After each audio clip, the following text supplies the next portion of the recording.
diberkahi waktunya, dibahagiakan hatinya, semakin dicinta Allah Subhanahu wa taala dan Rasulnya. Para hubabah kita, para ustadah kita, bil khusus Ustadzah Azimah, Ustadzah Aisyah Al-Kaf, Ustadzah Sobah, Ustadzah Samiyah, Ustadzah Anissa Al-Haddad, para ustadzah yang lainnya, dan juga segenap pimpinan-pimpinan majelis taklim serta semua yang hadir, kakak-kakak, ibu-ibu, adik-adik, anak-anak, nenek-nenek, yang semoga semuanya dirahmati, dicintai Allah Subhanahu wa taala, disayangi, disyafaati Nabi besar Muhammad sallallahu alaihi wa ala alihi wasallam insyaallah. Amin ya rabbal alamin. Teman-teman saudaraku sekalian yang saya muliakan, kita udah dengar tadi dari Ustadzah Samia, Ustadzah Anissa Al-Haddad, begitu ya, tentang betapa pentingnya ada seseorang yang nyampein kita kepada Allah dan Rasulnya.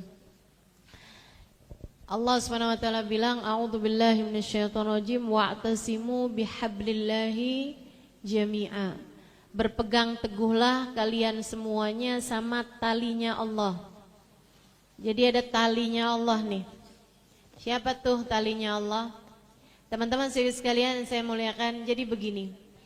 Kita ini semuanya sebagai seorang hamba, keberhasilan kita adalah keselamatan, dan keselamatan kita itu ada pada sampainya kita kepada Allah Subhanahu wa taala. Puncak cita-cita hamba tuh hidup di dunia maupun di akhirat itu ada pada ridhonya Allah Subhanahu wa taala. Kalau Allah ridho, semuanya bagus. Kalau Allah nggak ridho, mau kaya sekalipun nggak bagus, mau cakep sekalipun nggak bagus. Kalau udah Allah nggak ridho, apanya yang bagus gitu? Betul apa enggak? Pernah lihat nggak orang kaya tapi kayaknya nggak diridhoi Allah dah? Makanya akhirnya hidupnya jadi berantakan. Pernah lihat? Banyak teman-teman saya sekalian.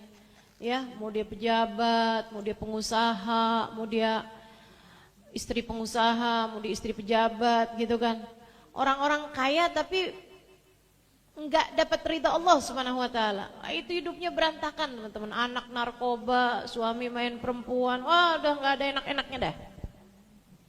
Enggak ada enak-enaknya. Jadi yang namanya hidup tuh enggak di dunia, enggak di akhirat. Yang paling penting tuh ridhonya Allah Subhanahu wa taala. Tapi kita ini enggak bisa nyampe kepada Allah kecuali lewat talinya Allah. Kecuali lewat pintunya Allah. Kecuali lewat penghubung antara kita sama Allah Subhanahu wa taala. Mesti ada yang bawa kita kepada Allah. Karenanya Allah mengutus para nabi. Dan alhamdulillah kita sama Allah dikasih yang terbaiknya. Yang terbaiknya. Dalam semua aspek, teman-teman.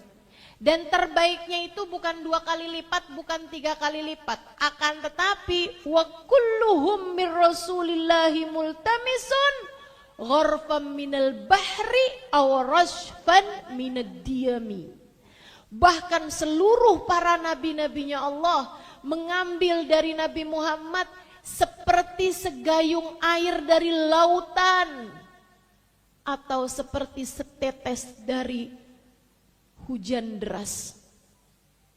Perbandingannya para nabi aja sama Nabi Muhammad kayak segayung berbanding lautan. Kayak setetes berbanding curah hujan. Itu perbandingan antara Nabi Muhammad sama para nabi. Kita nih sama Allah alhamdulillah. Allah jadikan puncak cita-cita kita keridhaan Allah. Kita gak akan bisa sampai, teman-teman, kepada Allah kecuali lewat Nabi besar Muhammad. Kecuali lewat Nabi, dan sama Allah dikasih sama kita nih Nabi yang paling bagusnya. Nabi yang paling afdalnya. Makanya Habib Umar suka bilang, alhamdulillah ma'ana Rabb ya khaira Rabb, wa wasilatuna habibunal mugarrab.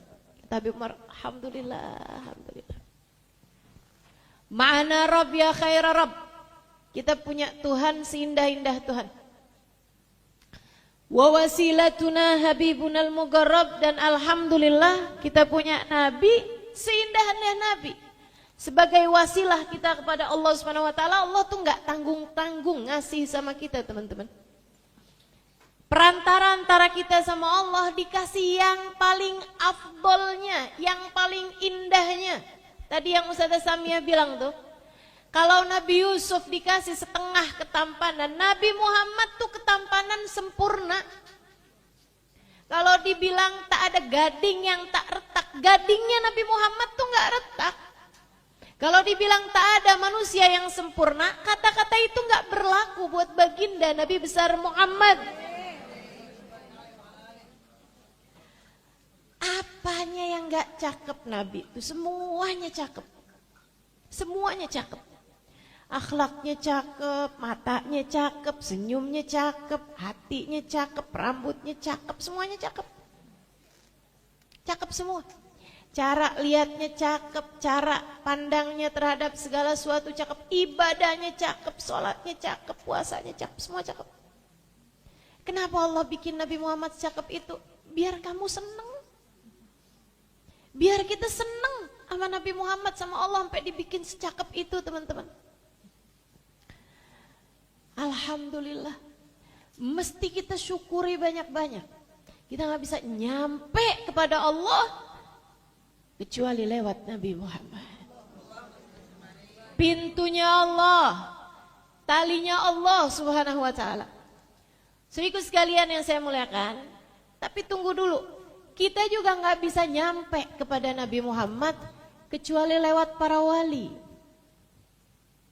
Makanya Habib Ali Al-Jufri pernah bilang, saya kalau dengar-dengar ada bom, ada teror di mana-mana, pelakunya adalah misalnya dari orang yang juga mengucap la ilaha illallah Muhammad Rasulullah, gitu kan? Ada yang kasar, sembelih, kan ada tuh ISIS apa segala macam itu ya. Kata Habib Ali Al-Jufri, saya merasa bersyukur bahwa saya tidak belajar Islam dari orang-orang yang sama dengan orang yang mereka belajar Islam darinya. Saya bersyukur bahwa saya punya guru enggak sama sama guru mereka. Sebab kalau kita punya guru yang sama sama guru mereka, belum tentu kita jadi enggak sama sama mereka. Nih teman-teman, kita tuh kalau misalnya belajar tentang Allah, tentang Rasulullah, dari orang-orang yang bilangnya enggak perlu berlebihan menabi, sholawatan itu bid'ah, Nabi Muhammad enggak rayain maulid, belum tentu kamu enggak jadi kayak mereka loh. Betul enggak? Iya kan? Kalau yang sering kamu dengar, yang kamu hadir, yang kamu duduk di situ adalah majelis-majelis yang seperti itu, bisa jadi kita juga akan masuk di antara kelompok mereka itu. Makanya nih, alhamdulillah kita ini bisa nyampe kepada Nabi Muhammad dengan para wali-walinya Allah Subhanahu wa taala. Emang yang paling kenal Nabi itu para wali. Kita nih kenal Nabi Muhammad alhamdulillah dari Habib Ali Habsyi yang mengatakan al-jannatu ma saqani min wasfiha illa likaunil hibbi fihi khayyama. Surga gak ada yang membuatku tertarik untuk bisa masuk di dalamnya kecuali karena Nabi Muhammad adanya di sana. Andai nih, kata Habib Ali Habsyi, andai nih surga ini isinya cuman ada makanan enak, ada bidadari, ada minuman-minuman lezat, ada tempat-tempat indah, tapi gak ada Nabi Muhammadnya. Nabi Muhammadnya ada di tempat yang lain, bukan surga. Saya mencari tempat yang ada Nabi Muhammadnya, karena saya mah nggak begitunya tertarik sama urusan makanan, sama urusan perempuan, sama urusan tempat tinggal, bantal-bantal biasa aja nama, kata Habib Ali Habsyi. Al-jannah masaqani min wasfiha. Surga tuh nggak ada yang bikin saya tertarik di dalamnya. illa likaunil hibbi fihi khayyama, kecuali karena kekasih hatiku adanya di sana. Jadi saya minta surga, ya Allah masukin saya ke dalam surga ya Allah, masukin saya ke dalam surga ya Allah. Tapi Ali Habsyi, kenapa pengen masuk surga Beb? Ada Nabi Muhammad di surga. Andai nggak ada Nabi Muhammad di surga, saya nggak tertarik ke surga. Nih teman-teman saya sekalian, para wali-walinya Allah SWT ketika mensifati Nabi Muhammad, kita jadi kenal sama Nabi Muhammad dari cara pandang mereka. Andai kita dengar Nabi Muhammad dari orang-orang lain-lain yang gak punya cinta sama Nabi Muhammad, belum tentu kita punya cinta sama Nabi Muhammad sallallahu alaihi wasallam. Makanya emang penting banget kita untuk mensyukuri dan punya sambungan sama para wali-walinya Allah Subhanahu wa ta'ala. Penting buat kita punya sambungan sama Habib Ali Habsyi. Penting buat kita punya sambungan sama Faqihil Muqaddam Muhammad bin Ali Ba'alawi. Baik dari kalangan-kalangan habaib ataupun para wali-walinya Allah dari kalangan-kalangan yang bukan habaib. Teman-teman sekalian, para walinya Allah tuh kenal Nabi Muhammad yang dulu ataupun yang sekarang enggak sama kayak kita kenal sama Nabi Muhammad. Gini nih, kalau kita kan kenal Nabi Muhammad itu telinga. Teman-teman, telinga. Karena memang orang tuh kalau mau kenal sesuatu tuh yang paling awal tuh telinga. Makanya bayi itu waktu lahir matanya belum dibuka tapi telinganya udah dibuka. Bahkan dari dalam kandungan telinga tuh udah dibuka, teman-teman. Makanya penyelidikan medis tuh tahun-tahun belakangan itu menyarankan para ibu-ibu hamil buat dengerin lagu-lagu klasik. Jadi si bayinya itu diperdengarkan lagu-lagu klasik gitu. Ya emang sih daripada lagu klasik mending sholawatan, kan begitu ya. Tapi ini menunjukkan bahwasanya bahkan bayi masih dalam kandungan itu indera pertama yang dibuka adalah telinga. Nah kita nih kenal sama Nabi Muhammad nih baru telinga, teman-teman. Baru denger, kan gitu ya. Dari denger doang gitu. Siapa di antara kita yang udah kenal sama Nabi Muhammad dari mata? Saya rasa nggak ada di sini. Itu para wali.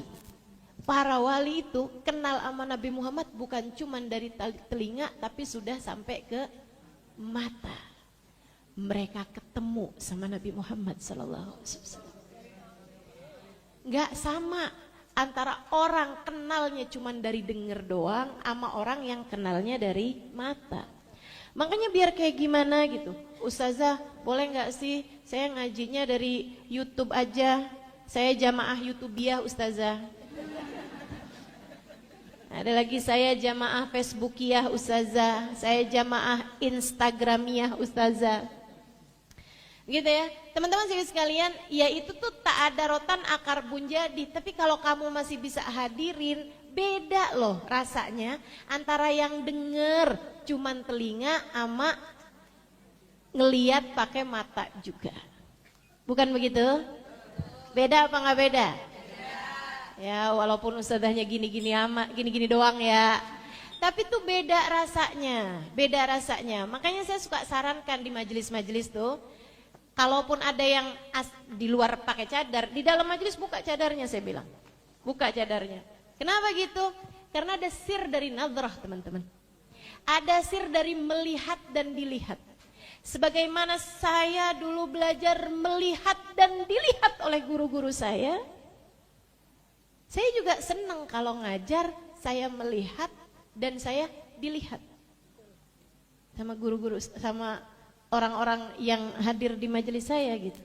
Ada sirrun nadrah, teman-teman, yang enggak bisa dibandingkan dengan yang cuman mendengar dengan telinga aja.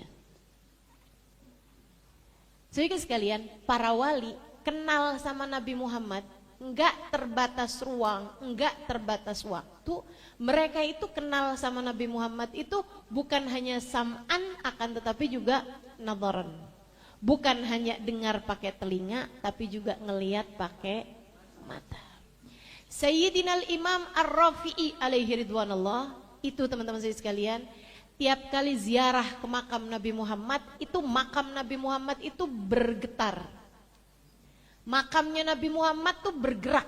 Jadi makam Nabi Muhammad tuh kayak gempa kecil gitu, kayak lindu. Setiap kali Imam Rafi'i datang ziarah. Sehingga sekalian saya muliakan, sampai akhirnya dilarang. Imam Rafi'i itu dilarang buat ziarah ke makam Nabi Muhammad alaihi salatu wassalam. Karena bisa bikin keributan gitu. Sampai Imam Rafi'i dari kangennya ziarah ke makam Nabi Muhammad alaihi salatu wassalam, beliau ngakalin ziarahnya itu ditandu di dalam keranda kayak mayat gitu. Itu pun subhanallah, begitu beliau masuk ke dalam tuh, rasa kangennya luar biasa, membuat makamnya Nabi Muhammad tetap bergetar juga, tetap bikin gempa juga tuh di dalam Masjid Nabawi. Ya meskipun nggak pada berjatuhannya apa, tapi goyang tuh makamnya Nabi Muhammad. Sampai kemudian terdengar panggilan dari arah makam Nabi Muhammad alaihi wasallam memanggil Imam Rafi'i, dan Imam Rafi'i ini disebutkan dalam fakta sejarah beliau adalah salah satu dari orang yang ketika beliau berziarah ke makam Nabi Muhammad tuh pernah mengulurkan tangannya untuk Imam Rafi'i bersalaman kepada baginda Nabi besar Muhammad sallallahu alaihi wasallam. Para wali ini. Atau dari kalangan habaib kita ada Sayyidina Hamid bin Umar. Sayyidina Hamid bin Umar. Itu juga kayak begitu teman-teman sekalian. Beliau dari Hadramaut berziarah ke makam Nabi Muhammad SAW. Satu ulama. Makamnya ada di Zambal. Nah, itu bisa dilihat tuh. Ada makamnya Sayyidina Hamid bin Umar. Dekat sama areanya Fakil Muqaddam Muhammad bin Ali Ba'alawi. Jadi sekalian, Sayyidina Hamid bin Umar begitu masuk ke Masjid Nabawi, itu beliau tuh udah mikir gitu kan, saya sholat tahiyatul masjid dulu atau ziarah dulu nih. Adab-adabnya kalau secara fikih, sholat tahiyatul masjid dulu gitu, nggak langsung ziarah ke makam Nabi Muhammad SAW. Jadi beliau pikir ya udahlah, walaupun kangen udah luar biasa, akan tetapi beliau ikuti adabnya, beliau masuk dulu ke Masjid Nabawi mau sholat. Baru mau takbiratul ihram, baru Allah, dari dalam makam Nabi Muhammad SAW terdapat panggilan. Aina ibni Hamid bin Umar, aina ibni Hamid bin Umar.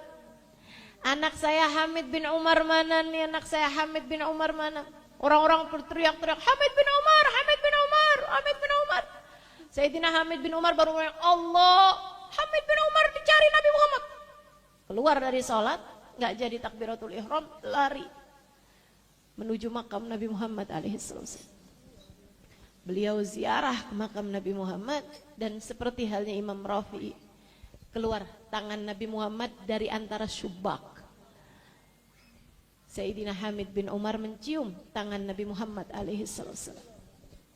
Itu teman-teman saya sekalian, orang semuanya ikut ziarah bersama dengan Sayyidina Hamid bin Umar, tahu orang ini sangat diinginkan oleh baginda Nabi besar Muhammad sallallahu alaihi wasallam.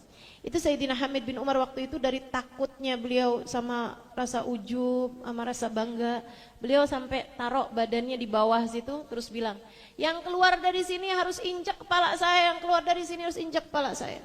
Dari takut sama ujubnya waktu itu. Cerita ini pernah dikisahkan oleh guru kami, Sayyidil Habib Umar bin Hafid. Teman-teman sekalian, saya muliakan para wali.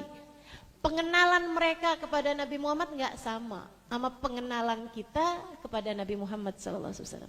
Akan tetapi kita beruntung kenal Nabi Muhammad lewat mereka. Kita beruntung ngelihat Nabi Muhammad dari cara mereka melihat Nabi Muhammad.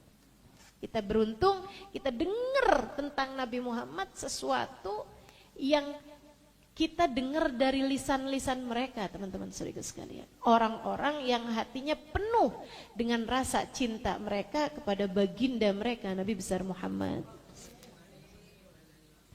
Mahirjis illa bin Nabi, kata Habib Ali Habsyi. Saya nggak gerak, nggak ngapa-ngapain kecuali sama Nabi Muhammad. Para wali-walinya Allah Subhanahu wa taala, para kekasih-kekasih Allah Subhanahu wa taala. Sampai ada di antara mereka yang ditanya gitu, pernahkah kamu berjumpa dengan Nabi Muhammad? Mereka menjawab, beliau menjawab, seorang wali min auliyaillah, andai hilang Nabi Muhammad 1 menit dari hati saya tidak menganggap diri saya sebagai orang muslim. Artinya mereka hidup bersama dengan Nabi Muhammad sallallahu alaihi wasallam.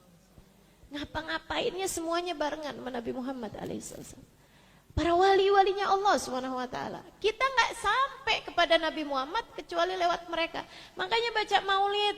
Kenapa penting baca Maulid? Karena itu ditulis sama Habib Ali Habsyi. Kenapa penting baca qasidah, puji-pujian sama Nabi Muhammad gitu? Karena itu ditulis sama orang-orang yang punya rasa cinta sama Nabi besar Muhammad sallallahu alaihi wa ala alihi wa sahbihi wasallam. Teman-teman sekalian, para sahabat, para wali adalah perantara kita menuju kepada baginda kita Nabi besar Muhammad sallallahu alaihi wasallam. Alhamdulillah kita dengar tentang Nabi Muhammad tuh dari mereka. Walaulah andai enggak karena para wali-walinya Allah Subhanahu wa taala, tahu dari mana kita ini tentang Nabi Muhammad, teman-teman? Seperti yang tadi saya sampaikan, kalau kita dengar tentang Nabi Muhammad dari orang-orang yang bilang, kok ada nih Nabi istrinya banyak, kawin sama anak kecil misalnya gitu. Belum tentu nih otak kita nih bisa lurus mikir tentang Nabi Muhammad sallallahu alaihi wasallam. Betul begitu? Kalau yang kamu dengar tentang Nabi Muhammad dari orang-orang yang gak punya rasa cinta sama Nabi Muhammad, belum tentu hatimu bisa punya cinta sama Nabi Muhammad sallallahu alaihi wasallam. Makanya hal yang perlu untuk kita syukuri adalah sambungan kita kepada para wali-walinya Allah Subhanahu wa taala. Sambungan kita kepada orang-orang yang mengenalkan kita kepada Nabi besar Muhammad sallallahu alaihi wasallam. Ucapannya Sayyidina Hasan bin Thabit, wa ajmal minka lam taraqattu ainu. Yang lebih cakep darimu wahai Rasul, mustahil ada mata manapun yang bisa mandang. Wa ahsanu minka lam talidin nisa'u. Yang lebih baik darimu wahai Rasul, akhlaknya, kepribadiannya, ibadahnya, batinnya. Lam talidin nisa'u, enggak akan pernah ada seorang wanita manapun melahirkannya. Khuliqta mubarra'an min kulli aibin ka'annaka qad khuliqta kama tasya'u. Engkau tercipta tanpa punya celah wahai Rasulullah. Seolah-olah engkau tercipta seperti apa yang kau pinta. Kayak dapat pesan gitu. Nabi Muhammad tuh cakep-cakepnya tuh semua kayak sebelum lahir ditanya duluan pengen kayak gimana mukanya gitu. Tuh lahirnya Nabi Muhammad alaihi wasallam. Teman-teman sekalian saya muliakan, kita alhamdulillah seneng bisa lihat Nabi Muhammad dari kacamatanya Hasan bin Thabit. Dari matanya Hasan bin Thabit. Kita senang bisa kenal Nabi Muhammad dari matanya Sayyidina Abu Bakar As-Siddiq yang mengatakan, aku pandangi Nabi Muhammad dari ujung rambut sampai ke ujung kakinya. Aku pandangi lagi dari ujung rambut ke ujung kaki. Terus aku pandangi lagi dan lagi tanpa bosan. Kalian tahu apa yang aku rasa? Seluruh diriku kepadanya dipenuhi dengan cinta. Alhamdulillah. Kita lihat, kita dengar Nabi Muhammad dari cara para wali melihat Nabi Muhammad sallallahu alaihi wasallam. Makanya sambungin hati sama para wali. Sambungin hati sama para wali. Dan kita nih, rakyat jelata macam kita ini, orang pasar minggu, ya kan? Saya apalagi orang Indramayu. Asli saya kan orang Indramayu nih. Kita nggak bisa nyampe bahkan ke para wali, kecuali lewat guru-guru kita. Kan begitu? Karena saya mondok di Dalwa, karena saya mondok di Al-Anwar, karena saya mondok di At-Tauhidiyah, saya jadi kenal para wali. Diceritain sama Kiai Haji Maimun Zubair, diceritain sama Kiai Haji Ahmad Saidi, diceritain sama Habib Hasan Baharun, Ustadzah Khadijah Al-Hinduan, para guru-guru saya, Habib Muhammad Al-Haddad, Habib Abdullah Maula Dawila, dan lain-lain teman-teman sekalian. Hingga kemudian saya sampai ke Hadramaut, belajar dari Sayyidil Habib Umar. belajar dari Hubabah Nur, belajar dari guru-guru, hingga kemudian kita dengar bagaimana cara pandang para guru-guru kita tentang para wali, hingga kita jadi kenal para wali-walinya Allah Subhanahu wa taala dari lisan guru-guru kita. Ini tali kita, teman-teman, tali kita. Tali kita. Yarhamukillah. Saya nggak cukup jadi gelendotannya teman-teman semua, nggak cukup saya. Akan tetapi saya bisa nyampein kamu ke tali yang sebenarnya.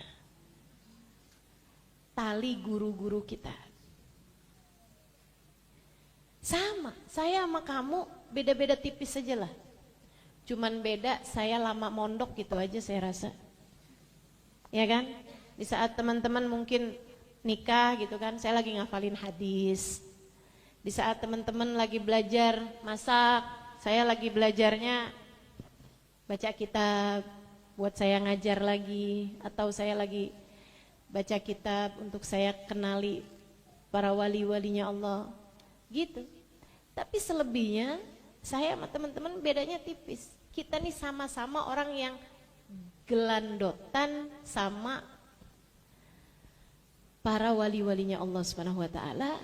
Kemudian para wali ini kita nggak bisa kenali mereka kecuali dari guru-guru kita. Jadi saya tetap kamu perlukan sebagai yang menyambungkanmu kepada para guru-guru yang sebenarnya. Gitu kan? Makanya saya selalu bilang, saya nggak punya murid kok gitu. Semua yang hadir teman-teman saya. Karena itu tadi, Betty kita nih beda-beda tipis. Umur beda-beda tipis, ya kan? Ya, bedanya sekarang saya nggak bisa lama-lama diri gitu aja. Kakinya mulai bermasalah. Insya Allah, doain ya. Doain. Ya, insya Allah. Teman-teman sekalian yang saya muliakan, itu dia tuh. Jadi ini mesti punya sambungan sama guru-guru kita gitu. Dari mereka kita kenal para wali. Betul apa enggak? Dari para guru-guru kita nih, kita bisa kenal para wali-walinya Allah Subhanahu wa taala. Teman-teman kan, kalau misalnya kamu itu enggak pernah dengar tentang Habib Umar, bagaimana mungkin kamu akan kenal sama Habib Umar? Bagaimana mungkin kamu tahu apa aja yang diajarkan oleh Habib Umar? Gitu. Taunya Habib Umar dari siapa? Ya dari orang-orang kaya saya. Ya kan begitu? Tali saya ini, meskipun sekali lagi sebagai tali ini saya nggak cukup buat digelendotin sama semuanya. Saya mah cuma nyampein doang. Abisnya ngikat sama saya kasihin nih. Nih tali yang benernya nih. Ntar putus nih kalau sama saya nih. Nih tali yang benernya. Gitu. Teman-teman sekalian yang saya muliakan, itu perlunya. Kenapa kamu perlu hadir di majelis? Itu sebabnya kenapa kamu perlu cari guru. Itu sebabnya kenapa kamu perlu hadir di majelis-majelis taklim, kenal sama para ustadz, kenal sama para ustazah. Mereka mungkin beda-beda tipis sama kamu, tapi mereka punya guru yang bersambung sama para wali, yang bersambung sama Nabi Muhammad. Itu jangan sampai pernah putus. Teman-teman saudaraku sekalian yang saya muliakan, kita punya wali-wali nih, nyampein orang ke Nabi Muhammad, nyampein orang ke Allah nggak main-main teman-teman.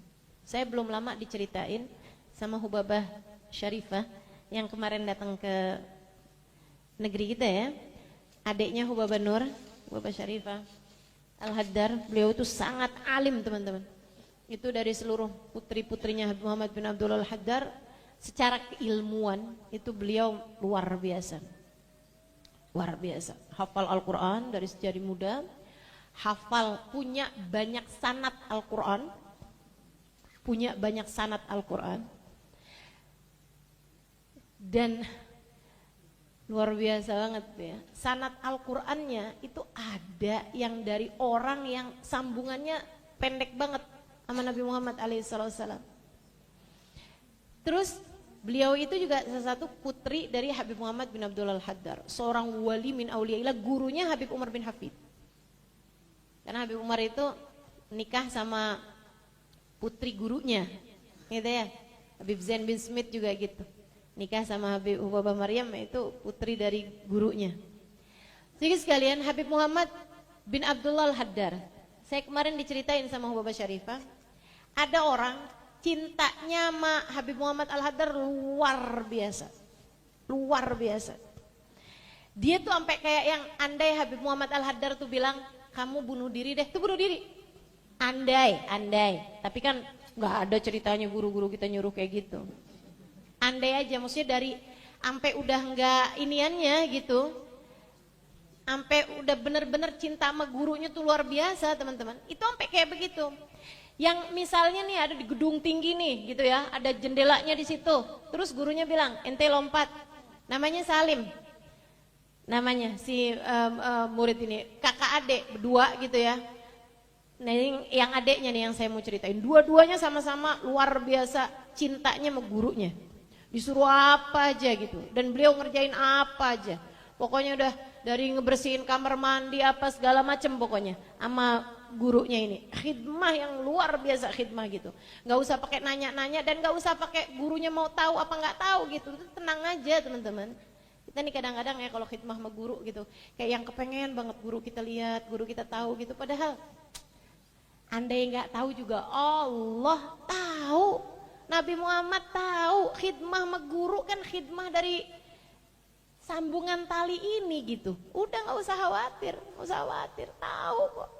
Dan dibalas, gak usah khawatir. Nanti malah kalau kebanyakan pengen tahu, biar gurunya tahu gitu kan. Takutnya malah justru jadinya ujub, ria, akhirnya malah justru mahbud gitu kan. Malah justru jadi nggak ada nilainya gitu takutnya. Teman-teman sekalian saya muliakan, akhirnya nih katanya Hubabah Syarifah tuh, andai ini disuruh nih lompat ente berdua gitu. Si kakak adik ini yang khidmah ini, mereka akan lompat, andai, tapi ya nggak pernah kayak gitu juga. Satu waktu sama gurunya dipanggil, si yang adiknya nih yang namanya Salim. Dia bilang, Salim, lebek Bib, ana nih lagi mau nulis kitab, jadi tolong tulisin, ana mau diktein ente yang nulis. Salimnya bilang, Afwan Bib, ana nggak bisa nulis. Nggak bisa baca. Teman-teman, banyak kan orang-orang yang kayak begitu zaman itu ya. Kakek nenek kita aja, nenek-nenek terutama tuh belum tentu loh pada bisa baca, banyak yang bisa baca. Sama Habib dikasih buku, dikasih bolpen, nih sekarang tulis. Teman-teman saya sekalian, sejak itu dia jadi penulisnya Habib Muhammad bin Abdullah Al-Haddar. Nyaris semua kitab-kitabnya Habib Muhammad bin Abdullah Al-Haddar tulisannya dia. Gak bisa nulis. Kapan bisa nulisnya? Sejak dipegangin bolpen sama Habib Muhammad bin Abdullah Al-Haddar. Kasih bolpen, kasih buku, nih ente tulis. Nulis, langsung. Nulis semuanya, cepet lagi nulisnya. Gak pakai yang, apa Bib, maaf Bib, gak ada. Langsung jadi mesin tik, cepet bener. Langsung jadi komputer secepat itu teman-teman sekalian. Sampai selesai. Sampai itu sekitar 10 bahkan lebih berapa belas tahun gitu. Sampai Habib Muhammad bin Abdullah Al-Haddar meninggal. Begitu Habib Muhammad bin Abdullah Al-Haddar meninggal, gak bisa nulis lagi. Tuh walinya Allah Subhanahu wa taala. Walinya Allah Subhanahu wa taala. Itu teman-teman sekalian, buat para wali-walinya Allah nih, apa yang enggak gitu. Allah tuh kasih apaan aja yang dimauin sama mereka, dikasih sama Allah Subhanahu wa taala. Di Indonesia sini juga enggak kurang-kurang. Saya dengar cerita ini dari Sayyidil Habib Umar bin Hafid, tapi tentang Sunan Gunung Jati yang ada di Cirebon. Sunan Gunung Jati itu salah satu istrinya adalah orang Cina, perempuan Cina. Makanya ada banyak ornamen-ornamen Cina tuh di makamnya Sunan Gunung Jati. Nah, salah satu istrinya itu adalah anaknya kekaisaran Cina lah gitu ya. di zaman itu gitu. Teman-teman, akhirnya satu waktu si istrinya yang Cina ini, ada istrinya yang lain juga, ada istrinya yang Syarifah juga, ada istrinya juga yang lain-lain gitu ya. Nah, salah satu istrinya yang Cina ini lagi hamil. Ketika istrinya ini ada masalah sampai akhirnya minta cerai dari suaminya. Terus masalahnya besar sampai ke bapaknya, artinya Raja Cina ini ya, salah satu dari orang-orang di kekaisaran Cina lah pada masa tersebut itu, yang juga akhirnya minta dia buat menceraikan anaknya. Minta Sunan Gunung Jati untuk menceraikan anaknya. Namanya Syarif Hidayatullah Sunan Gunung Jati. Teman-teman saya sekalian, habis itu Sunan Gunung Jati bilang gitu, tapi kan ini lagi hamil anak saya gitu. Cerain pokoknya kita nggak mau begini begitu segala macam. Oh ya akhir, Bismillah, gitu kan? Saya cerain. Tapi sebelum itu sebentar, dia bilang, beliau doa, dipanggil istrinya yang Syarifah, dibilangin begini begitu segala macam. Istrinya udah tua, yang Syarifah ini, maksudnya udah umur lah gitu ya. Dia bilangin begini, ya khair beb. Salah satu habaib teman-teman, Sunan Gunung Jati ini. Datang dari Hadramut juga, salah satu dari yang kalau saya nggak salah dari keturunannya Sayyidina Syekh Abu Bakar bin Salim alaihi ridwanullah. Beliau kemudian doa, hamilnya pindah ke rahim istrinya yang Syarifah.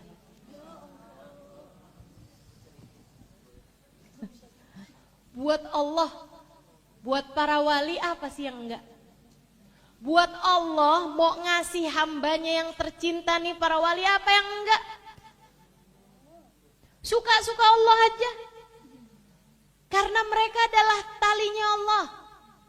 Saudara sekalian, para wali-walinya Allah ini talinya Allah, nyampein hamba-hambanya kepada Allah lewat jalan Nabi Muhammad alaihi wasallam. Doa hamil istrinya yang Syarifah. Habis itu kemudian saya ceraikan anak kamu, saya ceraikan kamu. Bilang sama istrinya, udah tuh beres, udah nggak ada lagi anaknya Syarif Hidayatullah dalam rahimnya si perempuan tersebut. Bisa kayak begitu para wali-walinya Allah SWT. Dengan segala kekeramatan mereka, dengan segala ibadah mereka, dengan segala apapun aja nih teman-teman, sorry sekalian saya muliakan. Udah deh, udah enggak ada yang lebih benar daripada jalan kita ini. Saya ceritain ini semua kepada teman-teman buat bikin kita lebih pinter buat mensyukuri. Biar otakmu tuh jangan isinya duit aja. Biar jangan sampai nih yang udah bagus-bagus sama Allah dikenalkan jalannya para wali, malah sibuknya ngurusin yang ada di TV. Iya kan? Ada artis bercerai kamu urusin. Jangan sampai gitu. Kita yang udah dikasih sama Allah SWT seindah-indah jalan ini lebih tertarik sama jalan-jalan lain, sama cara hidup yang lain, sama hal-hal yang menurutmu kayak jauh lebih indah gitu. Nggak ada teman-teman, nggak ada yang lebih indah daripada Allah telah menganugerahkan kepada kita tali yang menyambungkan kita kepadanya lewat jalan manusia terbaik baginda Nabi besar Muhammad, yang kita kenali lewat lisan para wali-walinya, untuk kemudian kita bisa sedekat itu sama para wali-walinya Allah lewat lisan para guru-guru kita.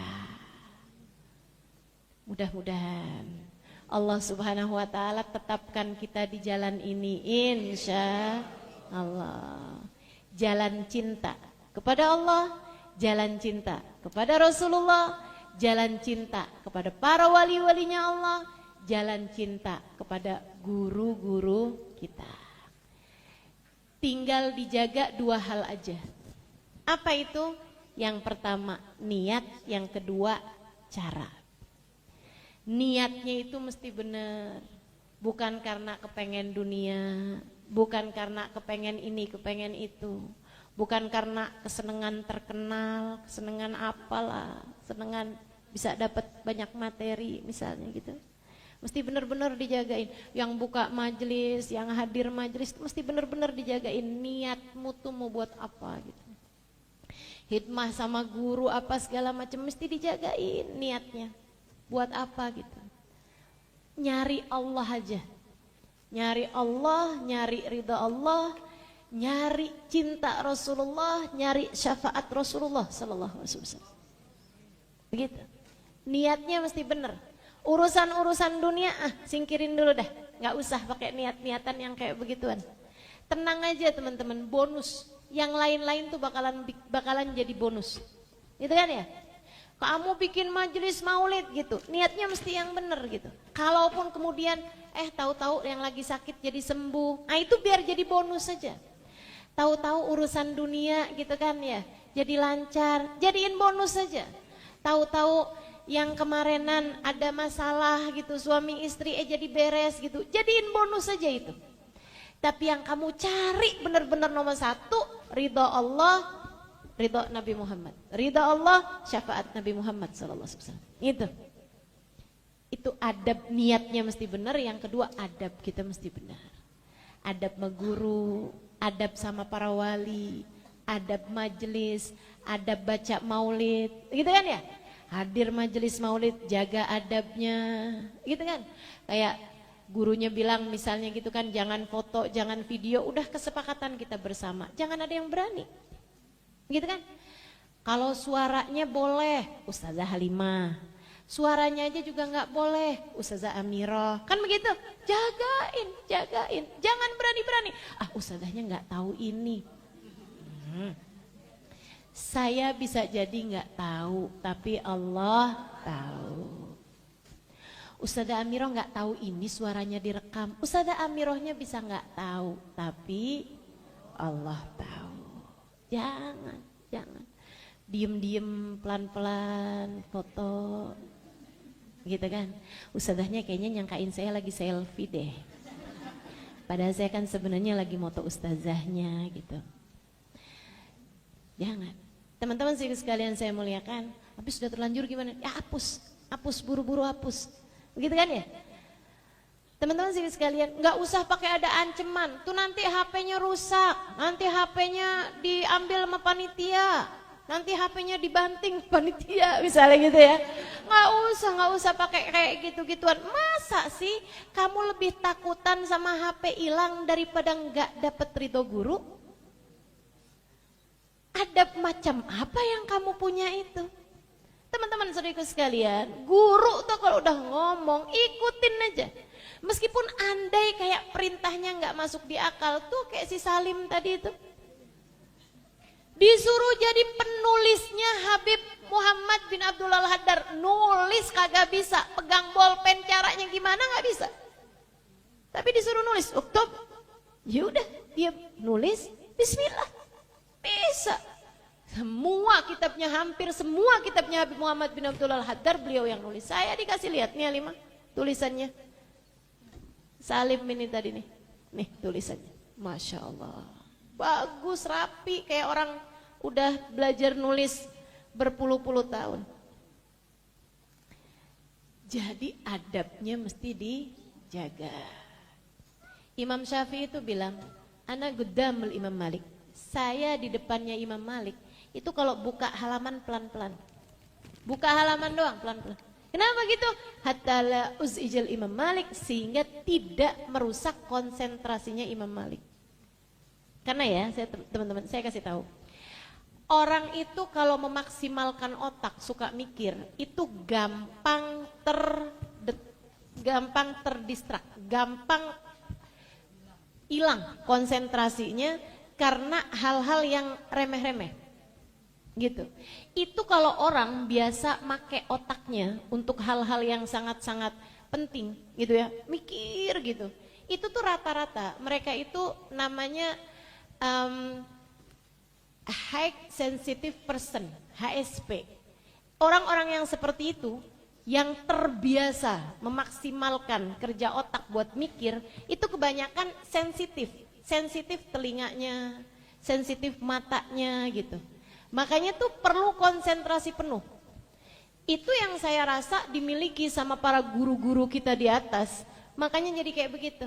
Makanya saya gampang hilang konsentrasi saya karena sesuatu hal. Gitu kan, kalau teman-teman perhatikan. Dan ada banyak para Hubabah Nur, kalau udah di majelis ada yang ngobrol dikit aja kan ditegur sama Hubabah. Kenapa gitu? Karena konsentrasi beliau teralihkan, teman-teman. Beliau akan sangat marah gitu. Kayak ada orang yang kelihatan gimana gitu kan, Hubabah akan tegur gitu. Karena memang mereka itu orang-orang dengan sensitif, matanya sensitif, telinganya sensitif gitu ya, terhadap berbagai macam hal. Nah ini yang mesti kita jaga, adab kita terhadap guru-guru kita. Apaan aja deh yang bikin beliau-beliau itu jadi lebih mudah untuk bisa menyampaikan kajian-kajiannya. Ya, hal yang seperti itu kita jagain gitu. Sama guru-guru kita itu kita ucapkan seperti yang diucapkan oleh para sahabat kepada Nabi Muhammad. Wa qalu sami'na wa ata'na. Sami'na wa ata'na. Kita dengar dan kita taati. Kita dengar dan kita patuhi. Gitu ya. Apaan aja yang disenengin sama guru kita ya udah senengin. Gitu kan. Walaupun nggak sesuai sama apa yang kita mau. Misalnya gurunya bilang jangan salaman, yaudah jangan salaman. Walaupun sepengen apapun kamu salaman, jangan. Kamu kalau salaman nggak ngikutin apa yang dimauin sama gurumu, berarti kamu ngikutin apa yang dimauin sama hawa nafsumu.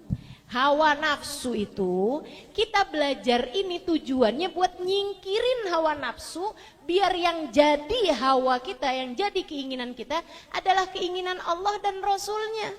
Nah kalau dalam majelis kamu masih ngikutin hawa nafsu, apa artinya kamu belajar? Tapi Hubabahnya nggak nolak kok, tapi ustadzahnya nggak nolak kok. Ya masa mau nolak? Itu kan namanya nggak baik akhlaknya. Gitu kan, nah, tapi kita ikutin gitu apa yang jadi maunya mereka gitu kan. Teman-teman sekalian yang saya muliakan, apa aja deh pokoknya kalau udah mereka bilang mereka senengnya dibegituin ya udah begituin gitu. Ini bukan tentang saya ya, ini bukan saya lagi nggak ngomong berarti kalau saya ngomong kayak gitu kalian harus patuhi gitu, bukan. Tapi tentang siapapun yang kamu merasa dia adalah tali saya menuju para wali. Dan dia adalah orang yang bawa saya menuju Nabi Muhammad. Kan begitu? Mereka adalah orang-orang yang menjadi tali saya menuju Allah dan Rasulnya. Nah tuh, pegangin gitu. Karena Allah akan ngasih kita itu sesuai sama adab kita. Al-madad ala gadril adab. Ya, al-madad ala gadril adab. Adab kita ini, madad kita ini yang Allah kasih, pemberian Allah kepada kita, itu sesuai sama adab kita terhadap guru-guru kita, terhadap semuanya lah gitu. Saya aja kalau ditanya nih, Ustazah kok kayaknya ilmunya manfaat gitu.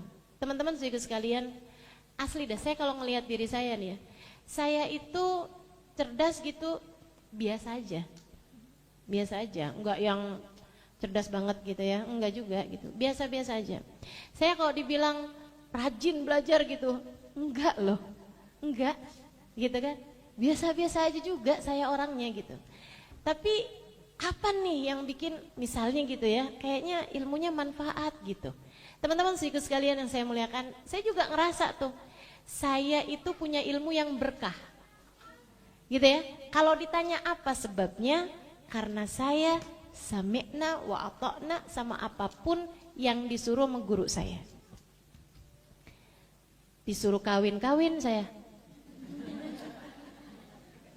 Nah benar, saya itu kawin sama orang, mukanya aja saya nggak tahu. Disuruh kawin, yaudah saya kawin. Habisnya saya kawin, kami nanya sama Habib, kami harus tinggal di mana? Suami saya kepengenan saya tinggalnya di Jawa Timur. Nih, kalau enggak saya jadi orang Surabaya nih. gitu kan. Saya kepengen tinggal di Jakarta biar lebih dekat sama ini, tapi kita keputusan akhirnya daripada Sayyidil Habib Umar. Habib Umar bilang tinggal di Jakarta. Kami tinggal di Jakarta. Teman-teman sini sekalian, ada banyak hal, termasuk kayak Ustazah kok suaranya mau ada di mana-mana. Nah itu juga. Tanya kepada Sayyidil Habib Umar, gimana nih Bib?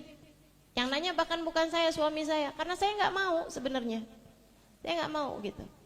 Kayak gimana gitu loh. Suaranya didengerin, mungkin orang laki-laki di luaran sana juga dengerin suara saya. Alhamdulillahnya suaranya juga nggak bagus-bagus amat, ya kan? Alhamdulillah gitu. Tapi saya tuh kayak setengah yakin bahwa nggak bakalan boleh sama Habib juga gitu. Tapi suami saya bilang kesian loh Halimah. Kalau suara kamu itu dengerin orang, waktu itu di radio ya.